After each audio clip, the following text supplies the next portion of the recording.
में एक बड़ी खबर ले लेते हैं। राष्ट्रपति पुतिन को लेकर रूस से इस वक्त की बड़ी खबर यह है कि युद्ध के बाद रूस में पुतिन का रुतबा कम हुआ है और ये खबर सीएनएन के हवाले से है। रूस में पुतिन की नीतियों के खिलाफ ढेर सारे आर्टिकल्स भी पब्लिश हुए।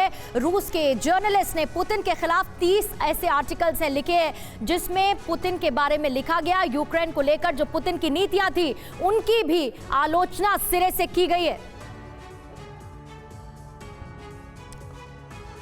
तो सवाल यही उठ रहा है कि क्या पुतिन कमजोर हो रहे हैं। सीएनएन के मुताबिक रूस में पुतिन की ताकत कम हुई है। जो रिपोर्ट्स बता रही हैं उसमें यह दावा किया जा रहा है कि पुतिन की शक्ति कम हुई है। अब रूस के पत्रकार खुलकर पुतिन के खिलाफ लिख रहे हैं, पुतिन के विरोध में लिख रहे हैं। रूस के 2 पत्रकारों ने हाल ही में 30 आर्टिकल लिखे हैं और उसमें पुतिन की कमजोरी का जिक्र किया। न्यूज साइट lenta.ru पर पुतिन की नीतियों के खिलाफ लेख लिखे जा रहे हैं, यानी रूस में भी इस तरह के आर्टिकल छप रहे हैं। यूक्रेन को लेकर विक्ट्री डे में रूस के जश्न मनाने की आलोचना भी इसमें की गई है, इन आर्टिकल्स में की गई है। यूक्रेन में जारी मौत के बीच जश्न मनाने को गलत माना गया है, इस सेलिब्रेशन को गलत माना गया। वॉरशिप मॉस्कोवा के डूबने पर भी पुतिन की आलोचना की गई है। मॉस्कोवा अपने आप में रूस के लिए बड़ा झटका माना जा रहा था और मॉस्कोवा में डूबने वाले लोगों के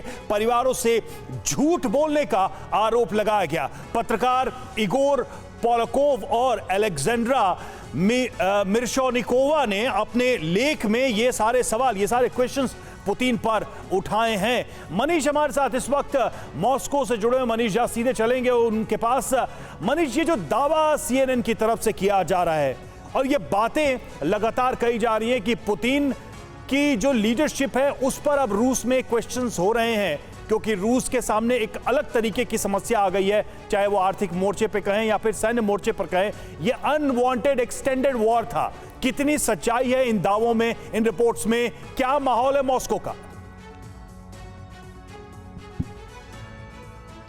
जी हाँ, बिल्कुल। देखिए, अगर मैं ये कहूँ सबसे पहले पुतिन की लीडरशिप को लेकर, तो अभी फिलहाल पुतिन की लीडरशिप मॉस्को में या रूस में इतनी मजबूत तो है कि अगर उसका कंपेयर आप प्रेसिडेंट बाइडेन से करें तो प्रेसिडेंट बाइडेन को आज की तारीख में जितनी अथॉरिटी अमेरिका में वो एंजॉय करते होंगे उससे ज़्यादा पुतिन यहाँ पर एंजॉय कर रहे हैं। तो ये तो लीडरशिप का फ़र्क है।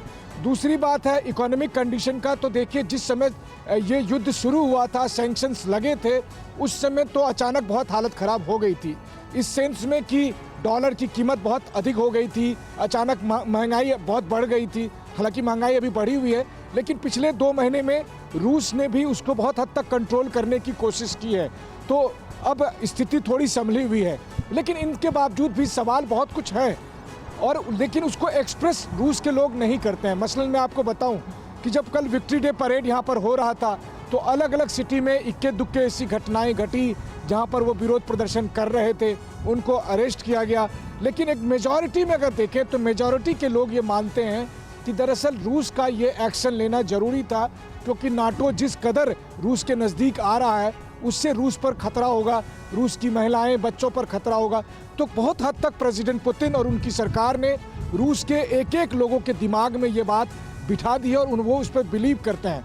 हाँ, ये बात जरूर है कि जब विक्ट्री डे परेड में एयर शो नहीं हुआ तो उसको लेकर लोगों के मन में सवाल हैं, लेकिन फिर उसको वो एक्सप्रेस नहीं करते हैं कि उसका रीज़न क्या है। क्योंकि मैं आपको बताऊं कि कल जब हम लोग खुद विक्ट्री डे परेड में मौजूद थे, बिल्कुल मनीष, बने रहे आप हमारे साथ। तमाम जो जानकारियां हैं वो तफसील से आपसे लेंगे। अड़ी सोमवार से शुक्रवार शाम 6 बजे सिर्फ TV9 भारतवर्ष पर।